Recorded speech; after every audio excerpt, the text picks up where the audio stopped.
This is my official review for the WWE Royal Rumble pay-per-view. Overall, I'm not going to lie to you all, I thought tonight's Royal Rumble was actually pretty meh. I'm not going to lie to you. Outside of the men's Royal Rumble match, of course, which we'll obviously get into in a little bit, but we kicked the show off with the women's Royal Rumble match, which, as you can see in the picture here, it was won by Bayley. We saw some pretty crazy surprises. We saw one in Jake Cargill showing up, which was pretty crazy. We saw the return of Naomi. We saw a few NXT appearances from Tiffany Stratton, Roxanne Perez. We even saw the return of Naomi. And who could forget Jordan Gracie from TNA showed up, which was completely unexpected. I was not expecting to see that. But honestly, for the most part, the women's match was pretty mid for me. Especially in the middle part. Like the middle part of the match, like nothing really exciting was going on. The first 10 minutes of the match was good, and then we got to the middle of the match, it was just like, I'm not really feeling it. But then once we got towards the end, I feel like the last 5-10 minutes of the match was really good. And Bayley won, obviously. She last eliminated Liv Morgan, who returned tonight, which was pretty good.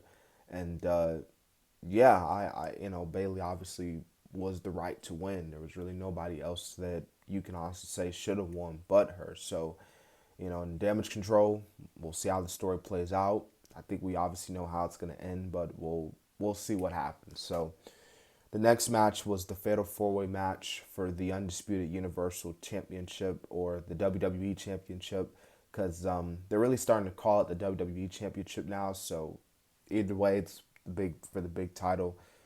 But Roman Reigns did retain, defeating AJ Styles, LA Knight, and Randy Orton. And Solo got involved, but AJ took him out. But I felt like the match, like, it started off slow, and for the majority of the match just felt really like, again, just meh to me. But once we got towards the end, like, once Solo came out, I know a lot of people don't obviously sick and tired of Roman Reigns with his interferences, but I feel like that when Solo came out and then Randy started popping off with the RKO's and everybody started hitting their finishers and stuff, I feel like that's when the match really started getting good. But Roman Reigns retaining should not have been a shocker. It shouldn't have been a surprise. I think everybody and their mother, knew that Roman Reigns was obviously going to retain. And yeah, we had the semi-main event, Kevin Owens and Logan Paul, and I actually thought this match was pretty solid. Actually, I think you could definitely tell the crowd just was kind of dead at this point. And again, maybe that's due to the fact that you had the Royal Rumble early on in the night, and then you had the previous match that they were kind of going crazy for towards the end. But you can tell Logan and Kevin were trying their best, but in the end, Kevin Owens obviously he was gonna win the match, but then the ref saw that he used the brass knuckles that Austin Theory brought to the ring for Logan Paul, because him and Grayson Waller came out there trying to help Logan. So Logan retained the championship through disqualification. So there you had it there. Kevin Owens put him through a pipe bomb. Through the announce table to obviously send the crowd home happy. But speaking of sending the crowd home happy, we had the men's Royal Rumble match. Now, this was really good, man. I think this was everything that we expected it to be. The ending, man, what a freaking ending to a Royal Rumble match, man.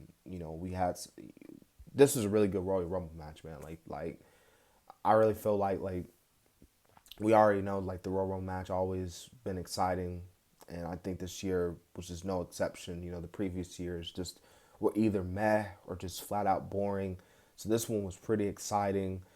Cody Rhodes, CM Punk, freaking Gunther, like, the list goes on and on. So I thought that ending capped off a really good men's Royal Rumble, but overall I just felt like this pay-per-view was just meh for me. Maybe I might go, if I go back and watch it, I might change my opinion, but initially right now that's kind of how I feel about the show. So that's been my official Royal Rumble review, and we'll see what happens next. So the road to WrestleMania.